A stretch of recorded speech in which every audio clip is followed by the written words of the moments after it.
through global warming, we have now a fire season all year round. We used to have fire seasons only in the fall, but now the fire seasons start in February already. So this means that we have to really upgrade and have more resources, more fire engines, more manpower, and all of this, which of course does cost extra money. But I think that that's what, why you have reserves in the budget. But you have a budget crisis when we have such things as that. But we have a budget crisis, as many other states have. It's simply because, this is a different world now. We have been hit first by economic slowdown, and then because we are relying through our tax system that is relying heavily on income tax and capital gains tax, that we have a flat economy, but our revenues took a dive by 10%. So that means that all of a sudden we have $11.2 billion less than anticipated, and so now we're in a special session to bring Democrats and Republicans, the leaders together, and to cope with those kind of things through revenue increases and also making additional cuts. Yet your critics say that this 1.5 cent sales tax is the most regressive form of tax. It's going to hit the people who are going through the toughest times right now the hardest. Well, no one should be that worried about any of that, because remember, the way it works is that the governor puts up a proposal, and then the legislative leaders go and start debating over that and looking into it if they maybe have a better idea or a different idea. So we have a very collaborative kind of approach to the whole thing. So they may come up with different type of taxes. I totally agree with you. It is very hard when you have to increase taxes, no matter when you have to increase taxes. You didn't want to do it. I don't want to do it. I hate taxes. I hate the word taxes and all of those things. But there's certain times where you have to forget about the ideology and, all of this and fix problems. Because people want to have fixed problems. That is exactly the same debate that's going on in Washington right now. And there's this question whether the federal government should step in and throw a lifeline to the automobile industry, the domestic automobile industry. Should they? Well, first of all, I think the important thing for the federal government is to look at and follow through with what they intended to do in the first place with the $700 billion. I think the key thing is to show consistency to the financial community and to the American people, so you don't have to, going back and forth and changing too many times, and also to show to the world, the financial community, that America has its act together. We know there's a problem in the economy, and here's how we fix it. So that's number one. Number two, I think it's important for the United States and Washington to look at the states, which states are struggling, and maybe helping them out. Number three, if they go in the direction of helping companies like the car manufacturers, I think it's very important to not just put money in, but let's go and see if they've been fiscally responsible and if they're really operating the right way. Because right now, all of those, if you pay the auto workers or the benefits and all of those things are maybe too high. That right now, if you compare to Germany and to Japan and to other countries, they can build cars cheaper, and they don't have that overhead with the amount of what they pay to the workers, the benefits they provide. We have, like in America, you sell a car and you have $2,000 of each car just goes to benefits. So I think that there is a way of reducing all of that, make them more fiscally responsible, and then if they have to act together and have renegotiated those deals, then yes, you can go in there and help them out financially. Democrats have said that some of that $700 billion should be used for the auto industry. You're for that if the auto industry agrees to make some changes? It really changes that are fitting our time today. This is a different world.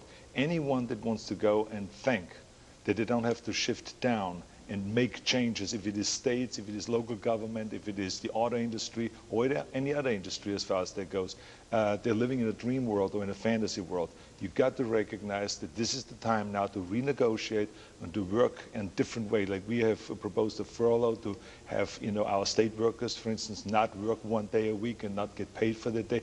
We got to find ways to cut down because there's not that much money around right now. It's a different world. So reform, but if they reform, then they can get some of the federal money. Then I'm fine with it, yes.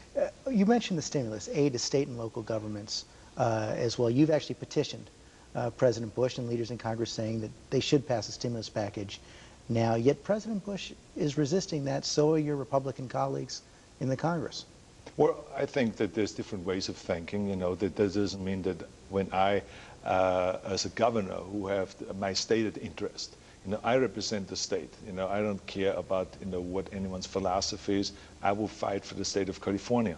And so I propose that we should get help from the federal government if we can, again, also like the car manufacturers, can prove that we have our fiscal house in order and that we can solve our problems ourselves, but give us in this emergency kind of a situation or in this crisis some additional money, help us with Medi-Cal and with some other kind of things that, because remember that Washington is collecting from California so much money that they are giving us 80 cents on a dollar. So I think when we are in a state of emergency like this, I think that Washington can give some of that money to the state. We're not talking about a lot of money, but maybe $5 billion a year for the next 3 years until we get out of this economic crunch that we're in. The economic advisors to President-elect Obama see this emergency as well, and some of them say, next year we're going to have 8 or 9% unemployment in this country. The Federal Reserve is out of any room to maneuver, and they say that it might even be necessary to consider a stimulus package of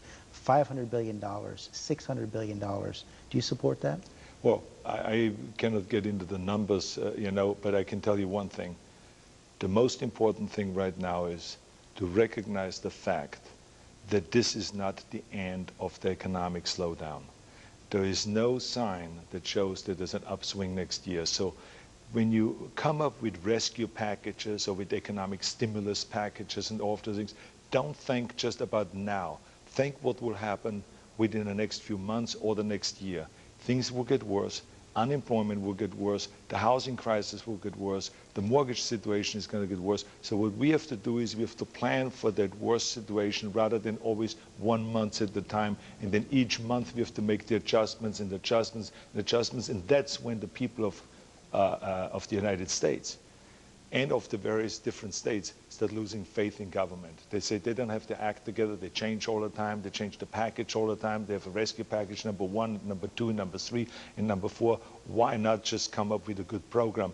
And of course there is a good reason, because I think that no one really knows what's going to happen to the economy 100%. I mean, as you could see with the stock market, one day it's up 500 points, the next time it's down 500 points and all of this. But I think that it is wise, and I have told our legislative leaders to plan for the worst. President Bush yesterday gave a speech where he warned against too much interference in the market. History has shown that the greater threat to economic prosperity is not too little government involvement in the market, it is too much government involvement in the market.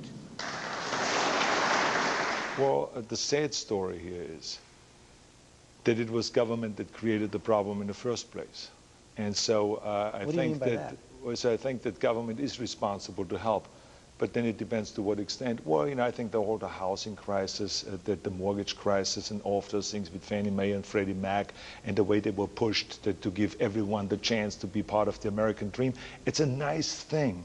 It's wonderful to thrive for everyone being part of the American dream and have home ownership. But you got to look at, can people afford it? Who can afford it? You cannot go and give someone that has no, proof of a regular income and has no assets and has no equity in the house and just give them a loan and just throw the loan after that person and hope for the best, just so that you can bundle up all those mortgage deals and sell it to someone else and sell it to someone else. And so now we don't even know who owns what. But those buyers and lenders bear responsibility for that too, don't they? No, everyone has a responsibility. Even the lender has a responsibility. Everyone was irresponsible. But I think that the whole push was on Fannie Mae and Freddie Mac was by government. And I think that a big mistake was made in Washington by the very same people now that scream, let's bail out and let's bail out. So I think since government has already been responsible for creating this problem, I think that government is responsible to help along. And from then on, it is a matter of what is your definition of helping along. I think the key thing is no matter who you help, they themselves first, before you give them anything, have to show fiscal responsibility and that they have to act together. So you cannot let them abuse the system. You cannot go and give corporate America and the Wall Street and everyone there's billions of dollars and then they grab millions of them, pay themselves with the great benefits and all of this and go off and have great vacations. That's not fair while someone else is getting kicked out of their home. So we have to have a balance, and I think that besides just making the decisions, you have to have great follow-through, and you have to have someone in charge that then goes and really does it the right way, because it's always one thing to make the decision, it's another thing to actually then execute that vision and that bailout all the way through.